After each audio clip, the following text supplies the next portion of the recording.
But I really don't have any regrets. I really don't. I've lived exactly how I've wanted to. I've tried my hardest every single time. I didn't win the matches that maybe I should have always won, but I really gave it my all. So that for me is enough.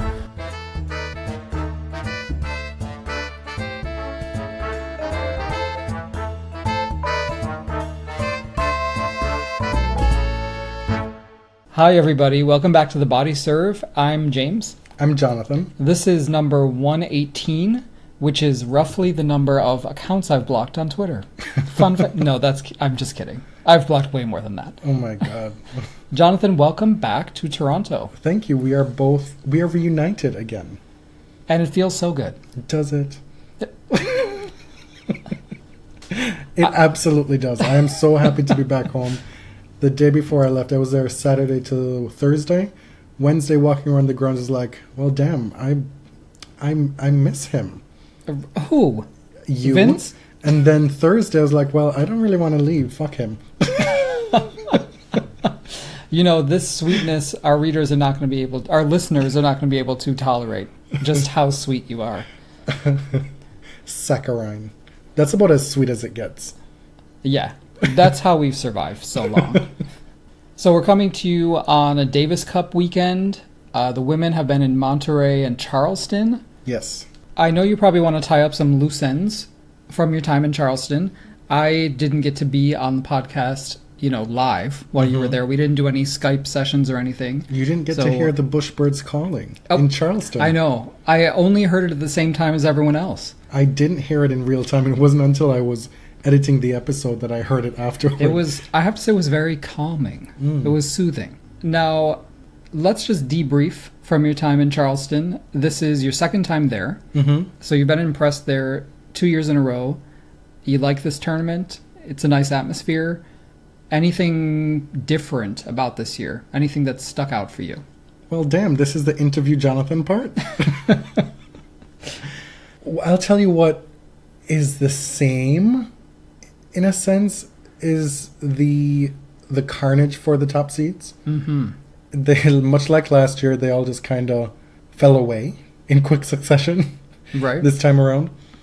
And it gives me no pleasure in saying, but the tennis at this particular event was kind of dull. Do you think some of it has to do with the difficult turnaround from slow American hard courts to a green clay? Most of the players said no when they were asked about it. Maybe it plays a factor. Or who am I to say? Mm-hmm. But for whatever reason, this is a tournament that you get to see a few unusual names on the winners list, such as Fanny Stoller. But she came through qualifying last year, I believe, as a lucky loser, and then beat Vesnina. And again, after her name not being anywhere on the tennis radar for the last year, she's back again, winning a round in Charleston. Mm-hmm. We had taking out Joe Conta this time, and I'm telling you, I was watching a good portion of that match. Joe didn't play poorly. Stoller was stellar in that match. I see what you did there.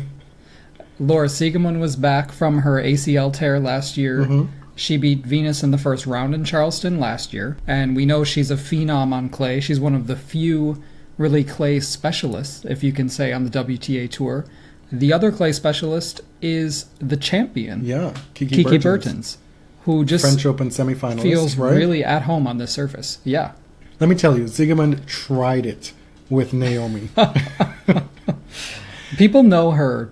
They get her tricks now. We'll talk about that a little bit more. Okay. But in terms of any differences between this year and last year, there was no Williams, there was no Venus. Mm-hmm. So I was far more detached from my fandom, which was nice.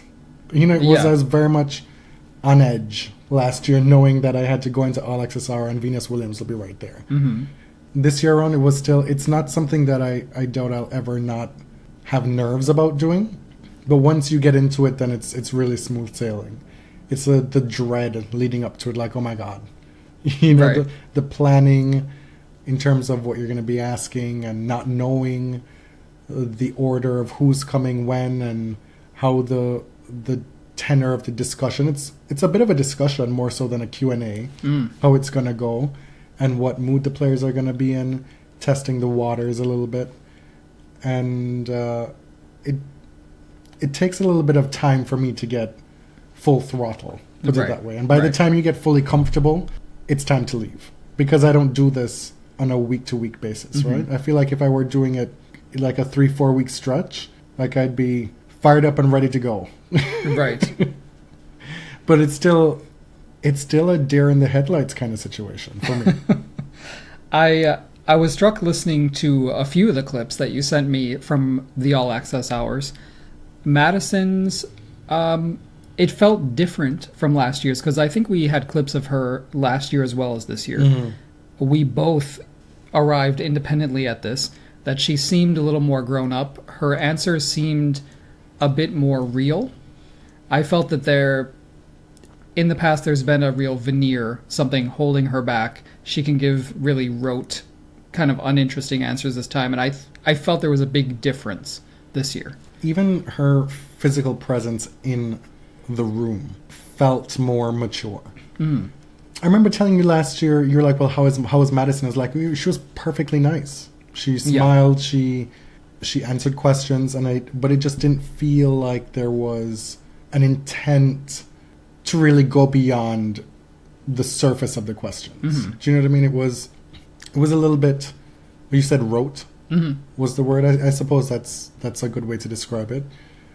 But the one question that Madison answered that really brought that into focus for me was when she was asked about the state of the tours in terms of, do you think it would be a good thing if men's and women's tennis was housed under one umbrella organization? And she was pretty matter of fact in saying that no. And the reason why it wouldn't be a good thing is because it would be bad for the WTA. And her way of phrasing it was, she thinks that it would benefit one tour more than the other, in terms of one tour's interests would be served more than the other. Right. And I think she finished that by saying, and you can do the math as to which tour that would be. Do you think it would be better, if tennis were had just like one organization that ran both men's and women's, like if they were combined? I think the idea of it sounds great, but I think at the end of the day, if there's one organization looking out for both sides, I think it might lean more towards one direction, and I think everyone knows which direction it is. Say it? The band? It's important to hear from players, because you and I have been talking about, one umbrella organization for all of tennis, men's and women's, a union that represents both tours, and maybe that's not the best way to go. It can be a good way to go if we have people in charge who are going to rein these boys in. Yes. Who are going to make sure that the interests of both tours are served equally. Because something that I learned from being on site this week and talking to various people is there's so many minute and small ways in which the WTA and WTA players are disadvantaged. Be it so many women being asked about, are you happy to be at a women's only event this week, coming off of back-to-back Indian Wells, Miami joint events. And they were like, yeah, it's so much more relaxed. And one of the reasons why it's so much more relaxed, a simple thing, is that they don't have to fight for practice courts. And it's not just because, it's not just because, there's just so many players and so few practice courts. If you have your ears to the ground, you will know. And if you keep your eyes peeled, you will hear and see that it has to do with the powers that be privileging the men and practice courts over the women.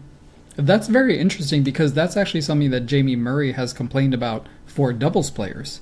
So imagine what it's like for women's doubles players. And so one of the things that I came away with was, we can sit here and Monday morning quarterback what's wrong with the WTA and what are the things that they're doing wrong. But I do believe that there are so many built-in disadvantages to the tour and the woman from the jump that we're not even privy to. And so you're fighting against the grain.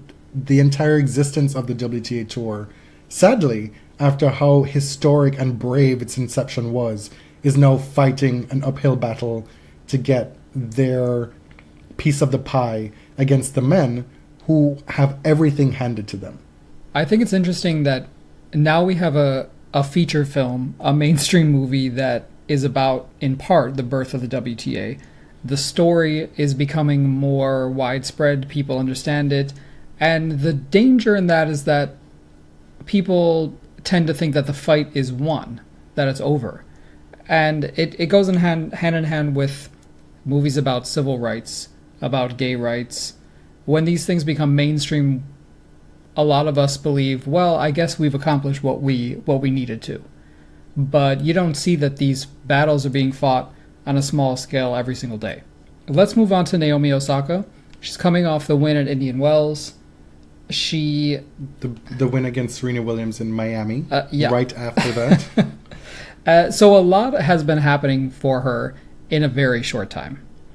People have been saying that her career has been reborn, that this is something that's going to change her whole life. And we heard it in her press that she was a bit resistant to that narrative.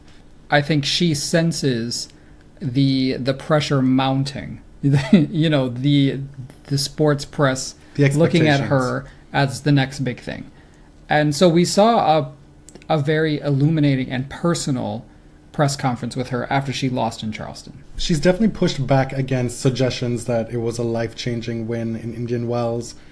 Whether or not that's her way of pushing back against expectations and lessening those expectations, I don't know. My read on Naomi is that she's still at a point in her career where she's able to be vulnerable with the press. And the part that I appreciate most about her in doing so is that it's being vulnerable about herself, her own opinions, her own feelings, her own game. She's not out here spouting off recklessly, throwing a whole bunch of people under the bus just for shits and giggles or for sport. Mm-hmm. Right? You ask her a question, you're going to get the awkwardness that folks have been talking about for a long time. You heard it on our podcast from a year ago, our interview with her in Charleston. She's a lot more mature since then, frankly. She's a lot more comfortable in press. But what you're going to get from her still is a willingness to engage with your questions and the specifics of it. For example, I asked her in that match against Zigeman that I referenced before. Naomi was going through some things on court. She clearly felt that she was, frankly, frustrated by a lot of Laura's play, which she admitted to in press. Mm-hmm. And I followed up with her in press after somebody asked her about those frustrations and she copped to being frustrated. I said, well, at the end of that second set, there was a point where Siegmund questioned 2 ball marks in 1 point. So Naomi served, and frankly, the ball looked touch and go from my perspective. Mm-hmm. And then the point was won with a Naomi winner, and Siegmund felt that was questionable as well. So after that point ended, she went and checked the baseline mark, and then she went to go check the service ball mark as well, which is neither here nor there. Because she could have stopped the point. Yeah, that's a totally moot point at this juncture. And then after that, she goes and takes a walk around at the back of the court. Meanwhile, Naomi is there ready to serve. Mm-hmm. And she's looking, as much as Naomi can look visibly frustrated with an opponent in a match, she was easy to read in that moment. So I asked her specifically about that in press. I said, was part of your frustrations to do with her checking those ball marks and taking so much time in that point? Because the very next point, you went and took a walk at the back of your side of the court as well and made her wait before coming to serve again, which is not something that she does. She plays pretty quickly. She does. And she admitted it right to my face. It was so refreshing. She said, I have to admit, I was salty. That's why I did that. But she She also refused. She didn't go there. No, she was like, baited many times by other reporters in that room to go in on Sigmund. Right. Specifically, what is it that she does that frustrates you? Which is a fair question, but also, it's a kind of a bait question. It's something that could have snowballed into something more deleterious for Naomi. Yeah. It's not. It's cute until it's not a good look. When you're able to be that forthright and honest with your answers. One of the things that I was most impressed with Naomi is her self-awareness and the awareness to not be baited into those situations. Yeah. I think it's the difference between an Ostapenko and an Osaka, that there was a point where Ostapenko would say whatever she wanted. And a lot of times that was mean. And I think that she has also grown up a little bit. The thing with Naomi is that she's not completely unfiltered because she didn't go there. No. She's a little bit older now. Like you said, she's very self-aware. She understands how she's being perceived. I think I want to resist infantilizing her too much because I think there is a segment of the social media thing that sees her as kind of twee, as precious. And the truth is she's a grown woman and we have to treat her as such. But my point to go back to what I was saying, my talking about her resisting talking about Sigmund is within the larger point of she's still unfiltered. You said she's not totally unfiltered. She's mostly still unfiltered when it comes to talking about herself and her game. Right. But she's not when it comes to other players, which is totally fine. And I don't see that as a negative. I see it as wise and good spirited. Yeah. And being a decent person. Or maybe that is her unfiltered and she's just not an unkind person. Yeah. That her knee-jerk reaction would not be to go after an opponent. But you ask her anything about herself and she's by and large willing to engage with it in ways that you did not expect would happen. The other thing that I wanted to talk about with respect to Naomi is the vulnerability that we saw from her when she lost. She was in tears at certain points. She was incredibly disappointed. I was traveling while she lost, right? So I wasn't there, but I still had access to the press transcript and I watched the video of it afterward.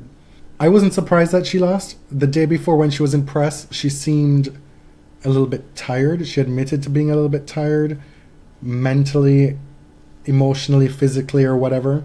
But she was still, according to her, most frustrated with the fact that she lost because I think her words were, "I'm just really sad." Unprompted. She just said, "I'm just really sad that I lost." And then she also talked about waking up that day and feeling different, not being able to really explain it, maybe being a little bit depressed. These are new experiences for her. This is coming off winning the biggest tournament of your life and then having to come back and beat Serena Williams, which is a whole standalone monumental achievement in your career, idolizing this person. And then you're here on a different surface in Charleston trying to grapple and get a hold of this idea that you're not good on clay. Trying to rebut that, trying to figure that out within yourself. Hey, am I good on clay? I don't know yet. I'm still young. I haven't played that much. And you win a couple matches, you may be feeling better about it, and you get into this match where you have your chances, and while you might not be playing and feeling your best, well, damn, I still wanted to win.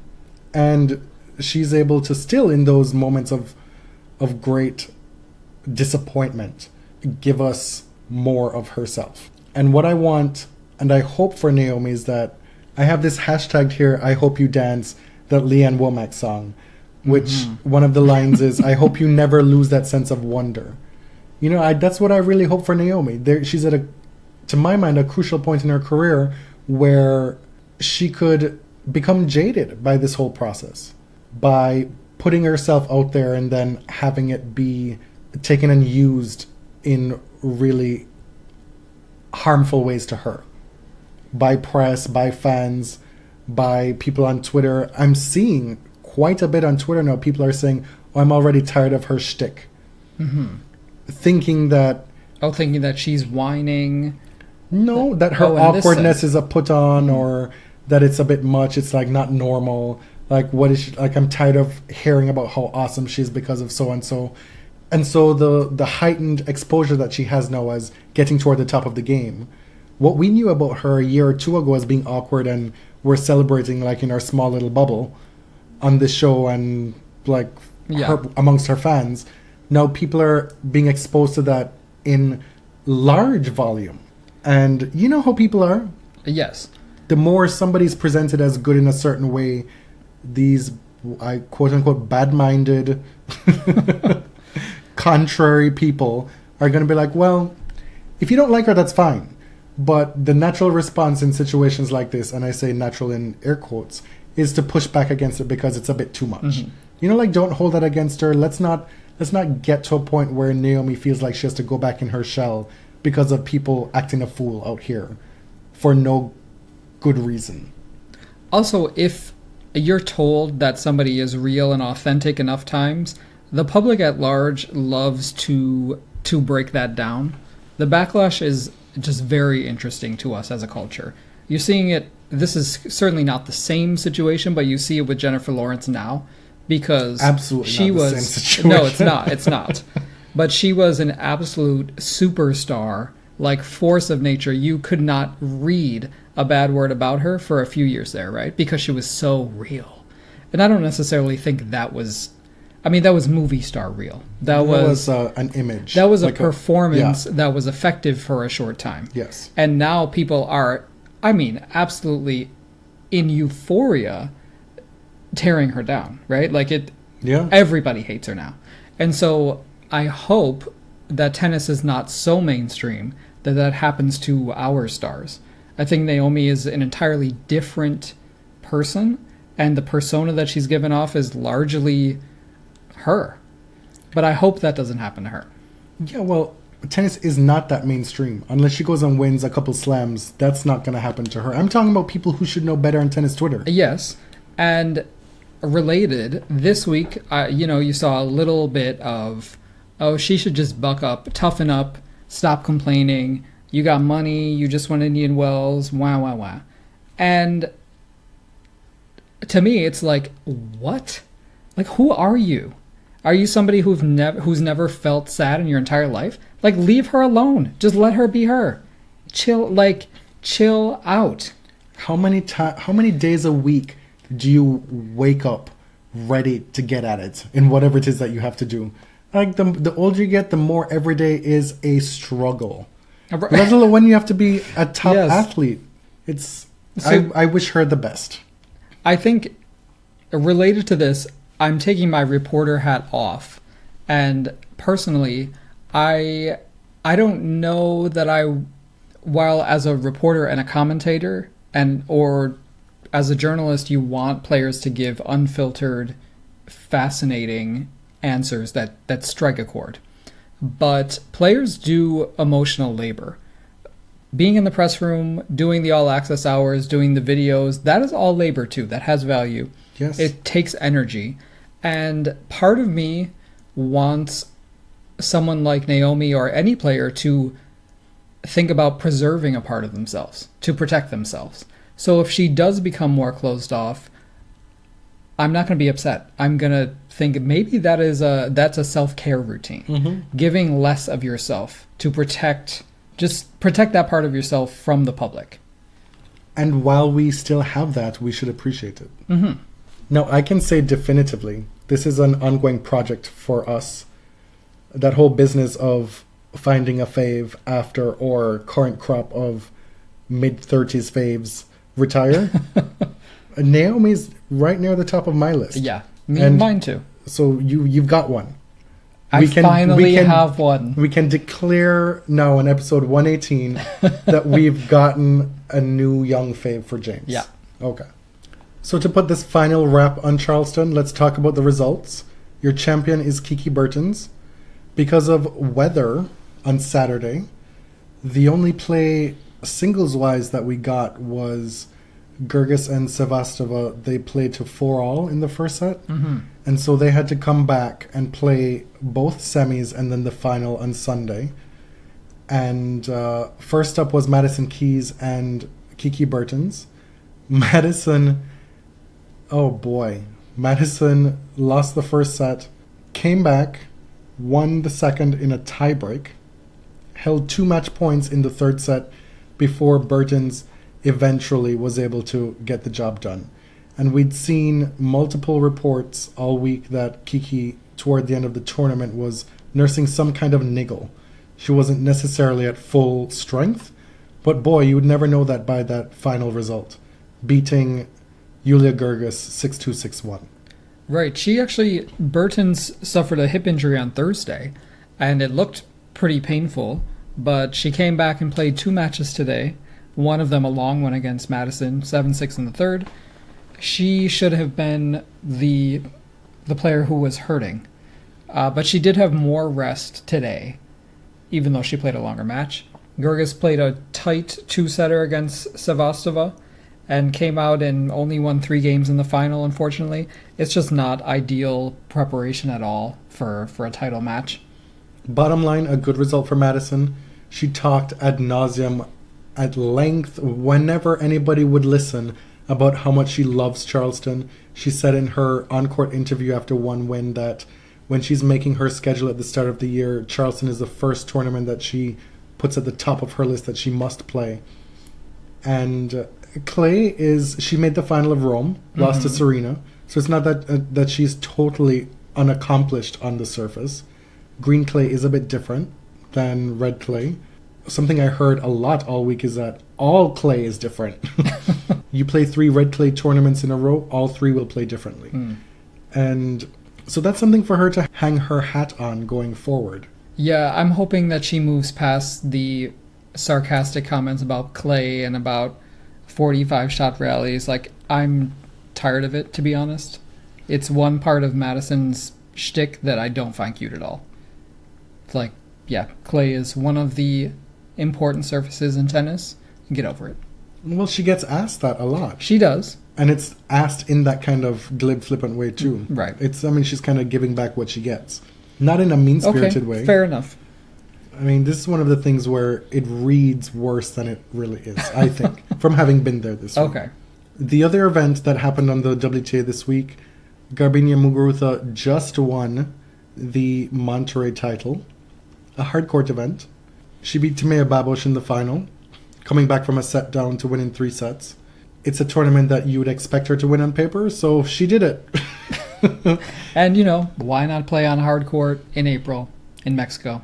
Why not collect that check? Yeah. Secure the bag.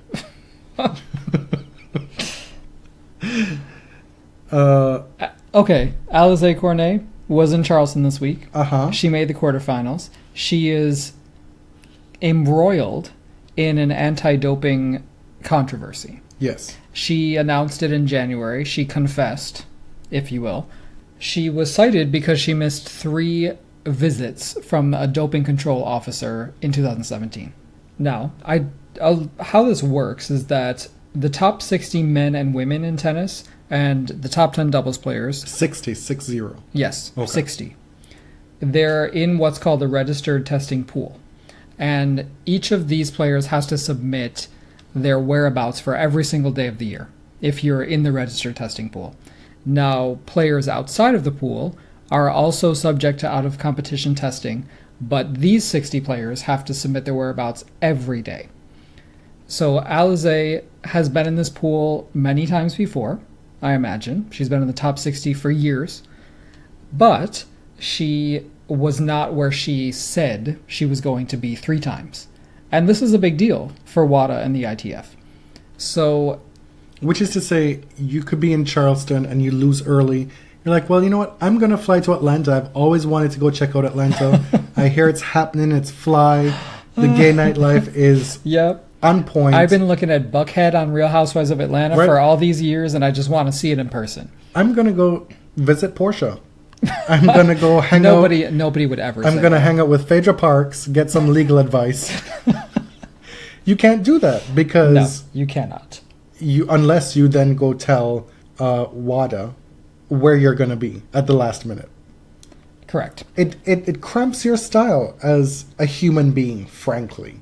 It does feel, sure to does. me, very invasive. But it's just one of the rules of the game. It's part of the job. And what makes it top 60 as opposed to top 75? I guess that's it's kind of arbitrary. You have to cut it off at some point, right? Just from an administrative point of view. She said that in a previous year she had missed 2 out of 3 visits, which then didn't flag her to be cited because you have to miss 3 in 1 year, right? But last year she missed 3. She claims that she had valid reasons for each, that she submitted those reasons, that they didn't want to hear it, and now she has a hearing scheduled. It was postponed till May 1st, so as of right now, she's still playing. I don't know what's going to happen after this hearing, but we've been through this so many times before, right? And I don't know where I stand. Like, there's always a story. Whether the person is guilty or not, there's always some kind of sometimes credible, sometimes not credible story. We got tortellini, we got I'm afraid of needles, we got I was taking a glucose pill We got by Pamela. accident, we got Pamela, we got cocaine in pockets, we got like anything you can think of. This is a step removed from that, though. It is. This is not the same thing. She did not test positive She did for not. anything, but she missed 3 drop-ins. And every time I've heard or seen a player talk about this or being asked about this, by and large, they all understand how this could happen with respect to the 3 missed visits. Because stuff happens. You say you're going to be here, and, well, that day I'm flying to so-and-so, but I didn't quite factor in the time difference. And so you miss it by a couple hours, and that's a strike. Right. To say that there's always something, it's not the same in this instance as it is that when you test positive. They're quite feasibly always something, to the point where you miss 3 visits in the span of 1 year, because a tennis player is traveling all over the globe. And your plans change all the time based on when you win, when you lose. And in the moments of winning and being euphoric and celebrating a win, or being totally gutted by a loss, perhaps your decision making is not the most rational in those moments. Like, say, for example, I'm Naomi and I'm so despondent and sad that I lost this week.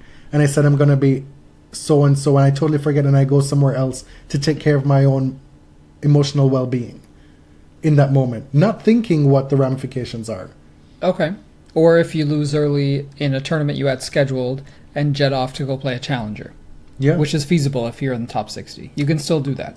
Or I'm going to take this opportunity to go spend some time with my man or something. You know? Right, like, if right. an extra couple days, well, maybe I can go have a couple days of R&R. Hang out Okay. with my girlfriends or something. I'm just saying, I think we have to look at it with a dose of skepticism, but also some understanding. For me, There could be some bureaucratic screw-ups too, right? Yeah. As there have been in the past with WADA. Well, this is the thing. The onus is never on WADA's reputation is not on Wikipedia.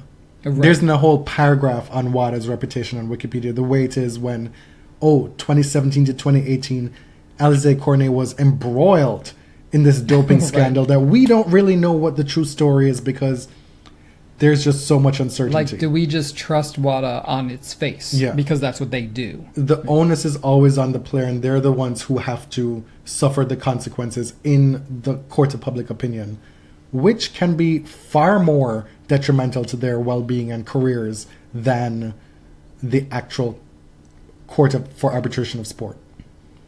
Right? So for me, it's more a 20% dose of skepticism and 80% like, well, in this specific instance with the 3 visits. Right.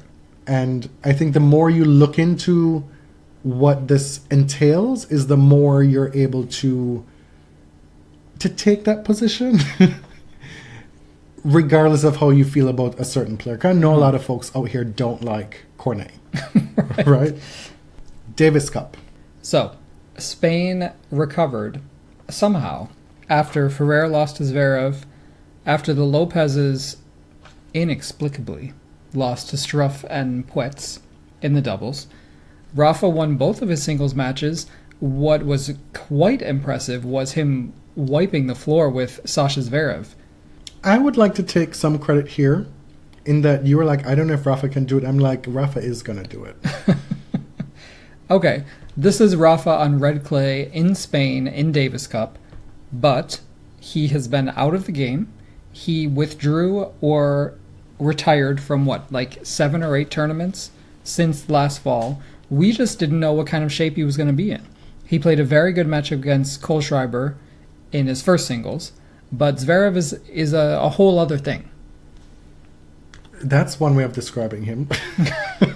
He is the defending champion of Rome. The X factor here was Nadal's health. Obviously, Yes. if he's injured or showing signs of injury, it's not the same player that Zverev would be playing otherwise. Right. Right? But assuming that Rafa is healthy, it's a huge neutralizing factor. The fact that Clay, I'm talking about, the fact that Nadal hasn't played a competitive match since the Australian Open, and the fact that Zverev has had some good results. He's coming off a final in Miami.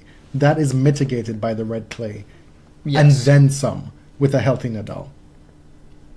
Even a 50% Nadal is very, very difficult on the surface in this situation.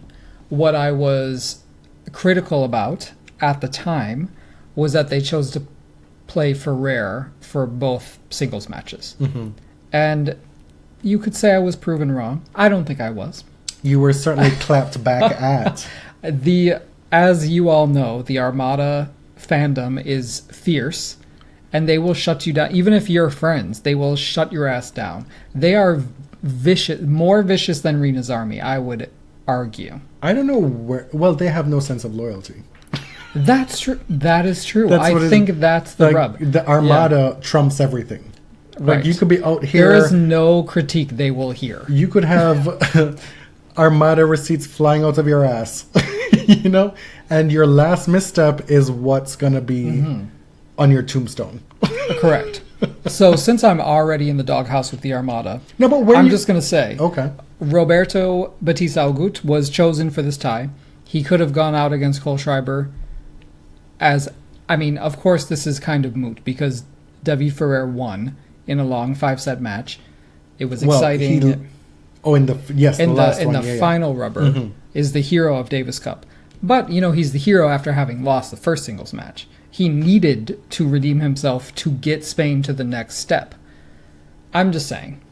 I understand why they chose Ferrer because he has a very good record against Kohlschreiber. Was it 10-3 or something like that? That Bautista lost a really bad match against Cam Norrie in the previous round of Great Britain that he shouldn't have lost. So I get it. I'm just saying. Ferrer has not played Kohlschreiber since 2015. That's 3 years ago. And Ferrer is 40 years old. He's not the same player that he was. I don't know where you were going. I will take your licks. Come at me. It's fine. I can handle it. I got attacked by Jersey Shore fans today, so I'm pretty sure I can handle it. But where were you going? I just... It was premature. It was such a rookie move. Seriously. It's like the writing was on the wall. When I saw that tweet, I was like, Lord, let me go investigate and see what the quote tweets are, the replies. Because this is going to be a mess. Because as much as I agree with you, Ferrer has been on a steady decline in the last couple of years. Okay. No, last summer, not quite steady. He had a big uptick last summer. Okay. Ferrer, he's not the player that he was. He's not the Ferrer of yore. Correct. Put it that way. As much as that's the case, he has a huge fan base built in within the Armada because Rafa fans, they're not out here just supporting Rafa like some Serena fans are with just supporting Serena and not Venus, right? You get a whole lot of tangential support. That's true. With that is the true. Rafa family, They right? are loyal to España in general. In general. And Ferrer is the grandfather at this point. Feliciano is the DILF. Right. But Ferrer is he's the grandfather. Abuelito. You see, yeah. And Lord, I don't know how you did not see that coming. You know what? I was just in one of those moods all weekend. Messy. We're ready. But the thing that came out of this Davis Cup weekend for me is on the back of the proposed changes to the Davis Cup format. And we've said on our previous episode where we discussed it when it came out that we don't really have a horse in the race. Mm-hmm. We are not big Davis Cup people. It's never stirred us. But I don't need to see it change either. Mm-hmm. Like I don't have a Jamaican Davis Cup team to support on a large scale. Right. I assume there is one, maybe. There's a Canadian Davis Cup team. I'm a transplant. Like, I still don't have that affinity. Like, maybe in a couple of years when I'm 5 more years into being a citizen and Felix is... Maybe if Felix was the superstar. Yeah, when Felix and Dennis are out there in the top 10, snatching wigs. Mm. Then maybe I'll identify more with the Canadian Davis Cup team and have something to root for. But I don't have that kind of involvement. Mm-hmm. Nor do you with nationalistic. Yeah, feeling. You do not have. Oh, I mean, I'm not out here for the Heartland team. It goes without saying, right? And so we saw both perspectives. But what was most interesting this go around is the responses and the defenses of both perspectives, mm-hmm. using various ties, be it the U.S. drubbing of Belgium or the high-stakes excitement of Spain, Germany, to make your point. Right. And I think what's interesting is now every Davis Cup weekend is a referendum. Like, you don't see a lot of just pure enjoyment because it's colored by the debate of whether Davis Cup should end, whether it should change dramatically. Everything is positioned in this debate rather than, wow, this is great. Mm-hmm. And let me tell you, Leighton Hewitt must have Google alerts for Davis Cup on his phone. Because he has, rightly or wrongly, depending on how you view this thing, he's got something to say and ready to go. Mm-hmm. And like I said, I don't know where I stand, but one thing that bothers me about the anti-Davis Cup crowd is I don't feel that their criticisms are evidence-based. I feel like it's, wow, this is boring. The only people who cause any sort of excitement around Davis Cup is top 10 players, and they never play. And I just don't feel like there's a lot of data backing up those opinions. Mm-hmm. They are opinions. And it's fine. It's fine to have those opinions, but acknowledge that they're only that. And Rafa was used to make that case this weekend, right? Because he's a top 10 player. I read just now before coming to air, Reem Abalil, she wrote about one of those things where these are some of the things we learned from watching Rafa play today. And one of the things that she remarked on was one of the commentators during the tie said that this is like the first time since 2016 where we've had 2 top 10 players play each other in Davis Cup. Mm-hmm.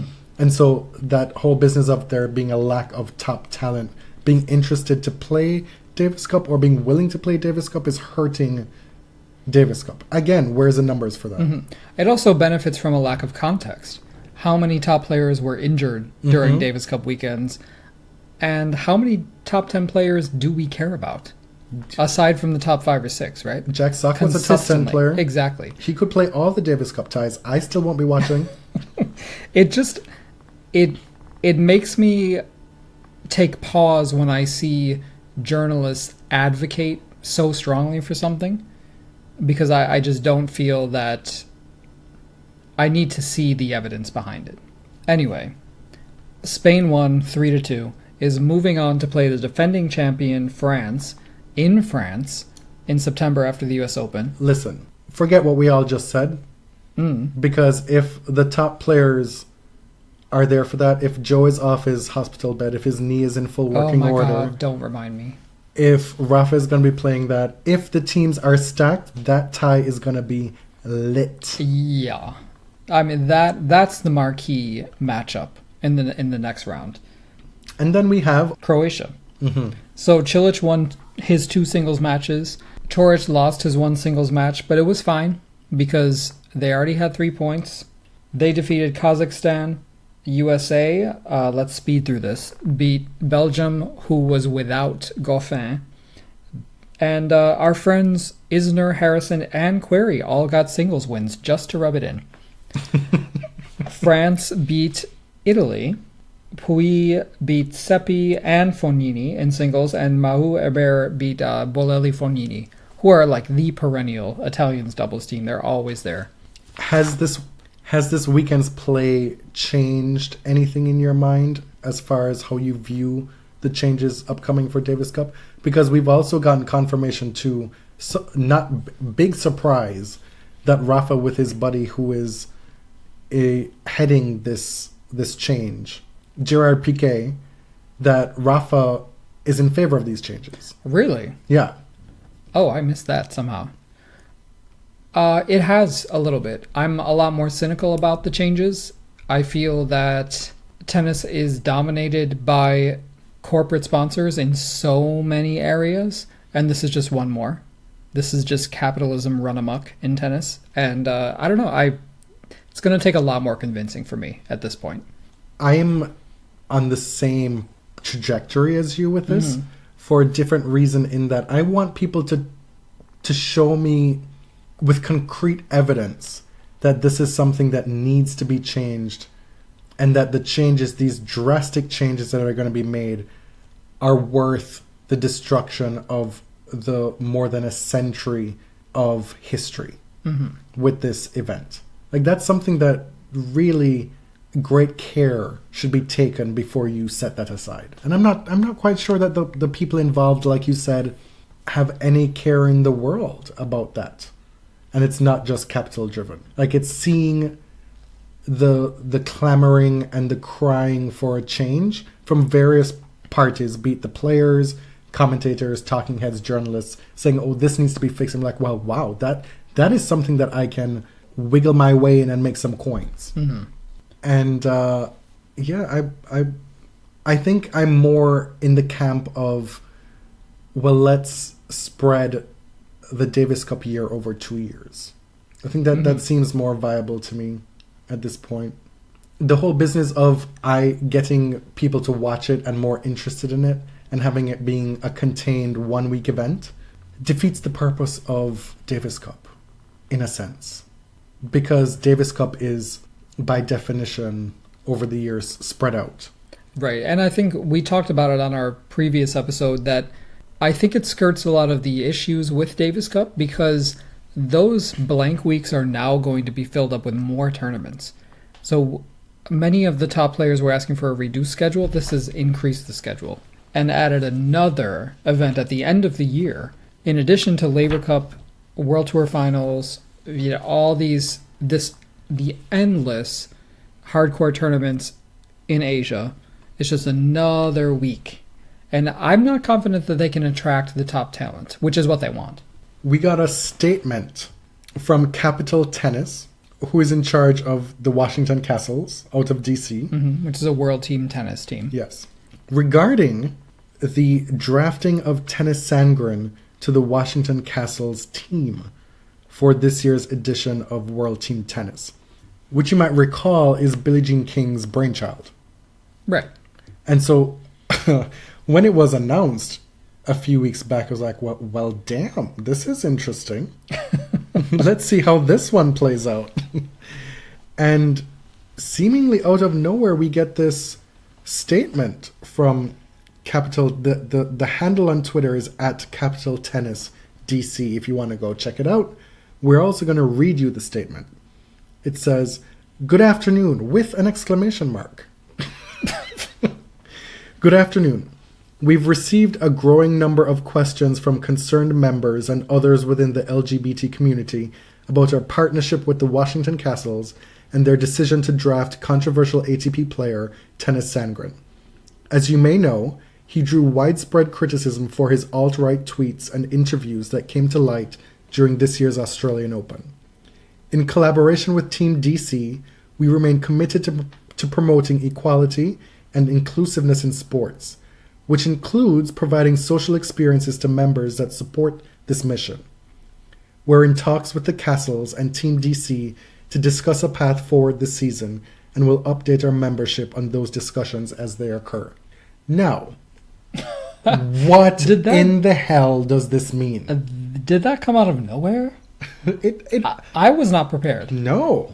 I will say, the first thing I noticed is that they didn't hedge about the alt-right tweets. They didn't say he was alleged to like or retweet tweets from the supposed, all these politically correct words. They said for his alt-right tweets in those words, which I thought was something. Or tweets that may have been deemed offensive to other people. Right. But I'm not really sure what this means.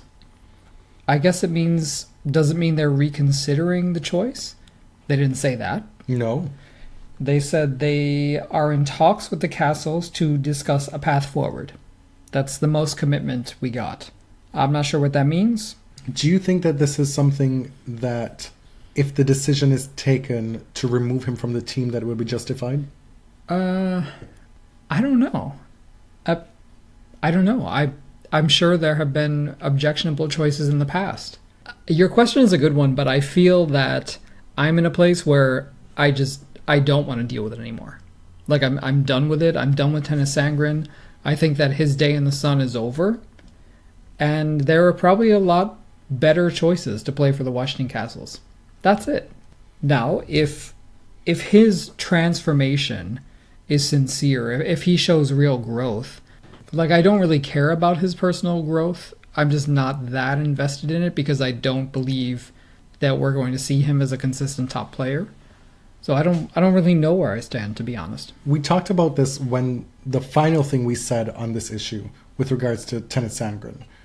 And the folks who are like, well, he said he's sorry, let's move on. Well, I don't know how long it will take for him to show that he's changed or for people to feel like they want to move on. That's something that's going to have to evolve with time and happen organically, one way or the other, yay or nay.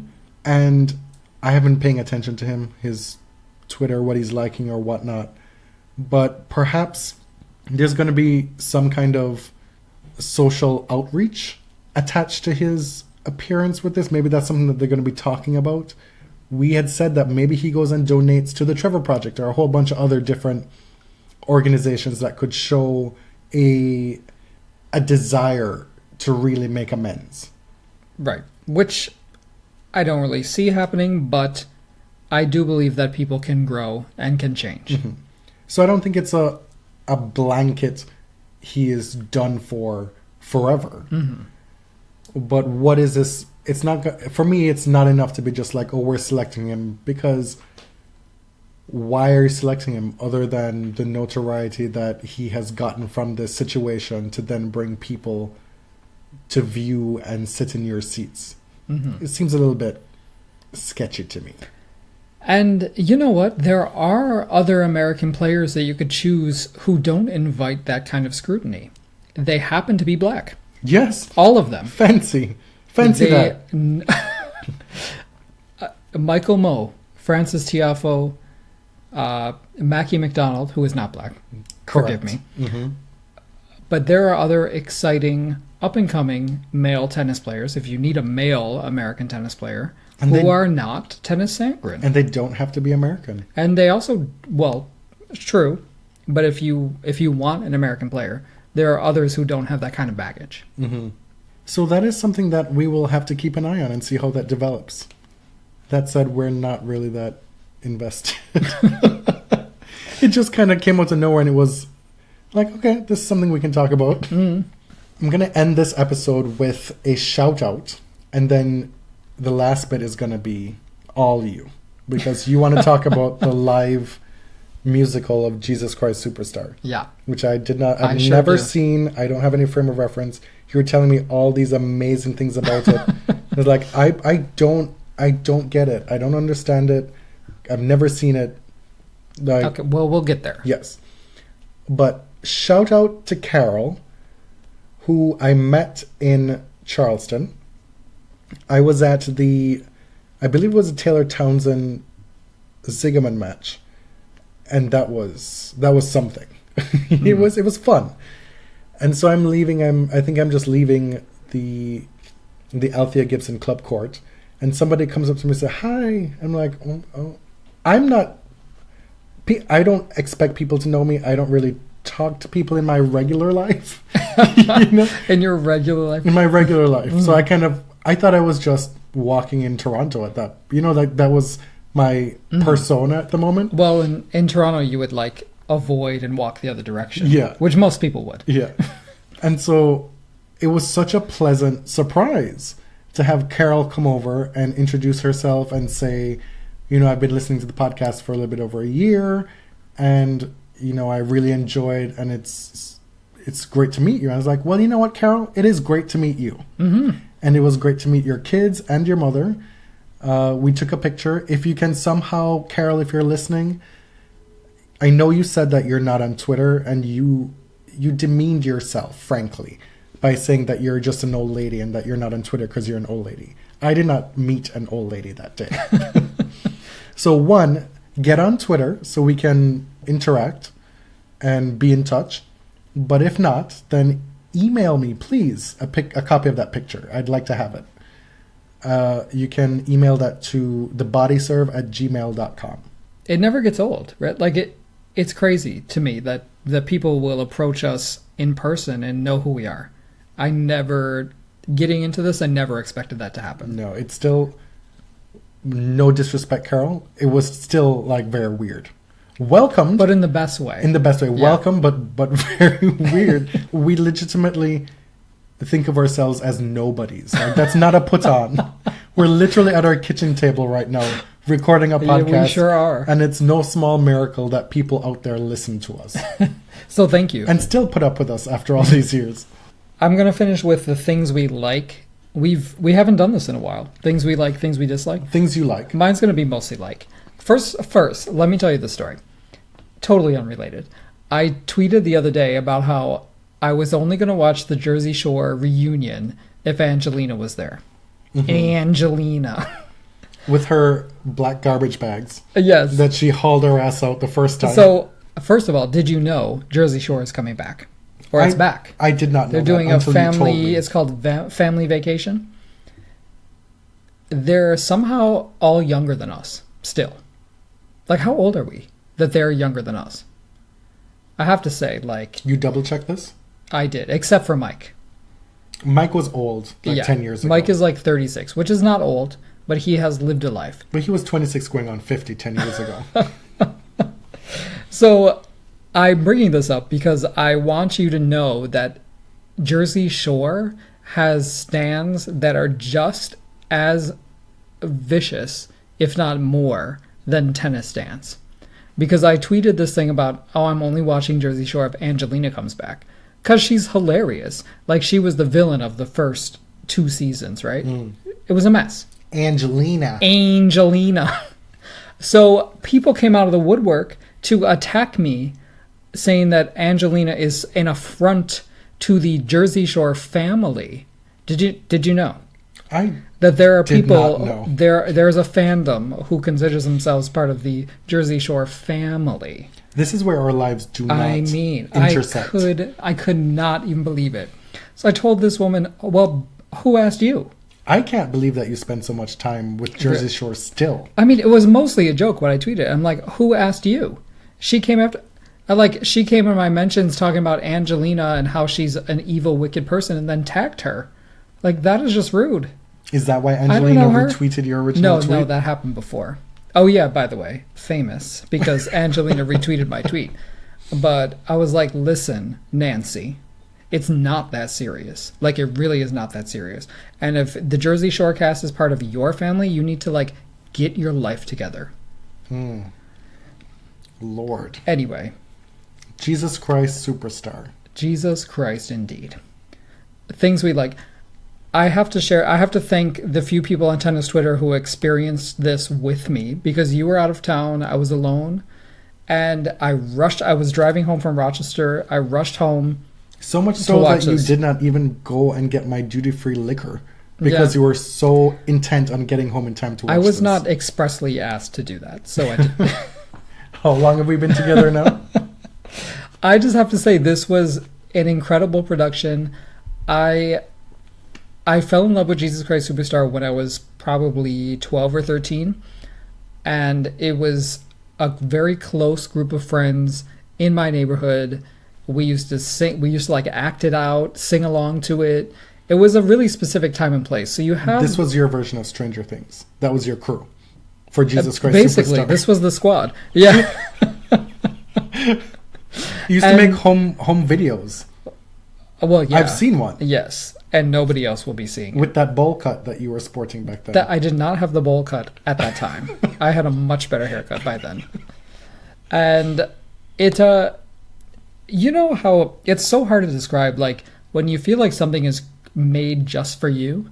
Well, clearly it's not, but it speaks to you in such a personal way. Mariah's And- Butterfly album. Yes, I can relate. Right. Exactly. So when you relive it, it's kind of this exquisite pain. It's what nostalgia is. It's painful euphoria, basically. But I was just so impressed with the way they staged it, with the actors. The actor who played Judas especially was just stunning. So thank you for everyone who like lived that along with me, because I was alone. I bought the record when we were in Florida a few weeks ago. Uh-huh. I'm partial to the movie soundtrack versus the original cast, like the stage cast, but I will take either. Things we somewhat liked. Love, Simon. We watched it last I night. very much liked it because I put away my misgivings. Well, that's why I said somewhat, because Okay. there are still misgivings to be had, but the larger, big picture wonderfulness of it remains, in that we're having a mainstream teen romantic gay comedy made. And It's crazy. Like it's crazy. I cannot believe we have arrived at this point where they're making a mid-budget mainstream film about gay love and about coming out. Gay teen love. The exact Right? age where young gays are preyed upon and they get swayed into this life of depravity. And, you know, we're not that old. We're in our early 30s. Barely. Very early 30s. But I assure you, young gays, there was a time for us where we felt like this would never happen. Like, this did not seem realistic. You had to go find some short film somewhere. Right. You know? Or the extent of that forbidden gay love was Itumama Tambien with Gal Garcia Bernal and Diego Luna. You know, you had to get it tangentially somewhere else. And there are a lot of things that it did well, a lot of things that I did not like. But if I can sit through so many 6 out of 10s and feel like I got my money's worth, then this is a stone groove smash wonder. I mean, how many mediocre romantic comedies for straight people have we seen? Yeah. In his, like, hundreds. So we deserve ours. Do I wish that the lead character was less bland, was more complicated, had more like demonstratively gay sensibilities? And I don't mean like flaming or like, you know, he's obviously gay. I don't want to spoil it for people, but the guy who we eventually realize is his pen pal, like throughout, he just felt natural to me in that role. Whereas the lead character, Nick Robinson, felt like he was a straight guy playing a gay guy, frankly, throughout the whole thing for me, which is a little bit off-putting. We talked about personally how one of the things that the film did really well was most folks, when they are going through the am I coming out of the closet, am I staying in the closet, like what, when you're navigating that fraught period, some of the roadkill is the women in our lives, the young teen girls, who for some folks you use them as props to be able to pass as straight. You hurt them emotionally a lot. I thought that was astute as part of the film because you do hurt people along the way. Yeah, that's the one of the many dark sides of the closet. What I objected to was the means that they used to get there. That whole contrived, concocted situation to get the main protagonist to treat those women badly. Yeah. That was a bit much for me. But by and large, it was a solid effort, and I'm glad I watched it, and I encourage folks to watch it too. With that, I think we're at the end of episode 118. Yeah, I don't even know what's next on the tennis schedule. I know there's... It's European clay, man. No, well, there's Houston next week. Oh, my God. Well, there's Houston, Who cares? Marrakech, and Bogota, I know for sure, next week. So I don't know if we'll be back in a week, per se, or maybe Well, 2 weeks. we'll see. We'll see. But for now, this concludes our Charleston coverage. Thank you for listening. Thank you for retweeting on Twitter. Thank you for interacting with us. My name is Jonathan. You can find me on Twitter at tennis_John. And I'm James. I'm at ElliotJMR. 2 L's, 2 T's. And we are at The Body Serve on both Twitter and Instagram. We haven't bared our souls in a while to beg for an iTunes review, but we'll do so this time. Please. It's one of the tangible ways that you can help us and grow the show. Head over to iTunes, no matter which country you are located in. We will see it. We'll find it. And let folks know what you enjoy about the show. Till next time.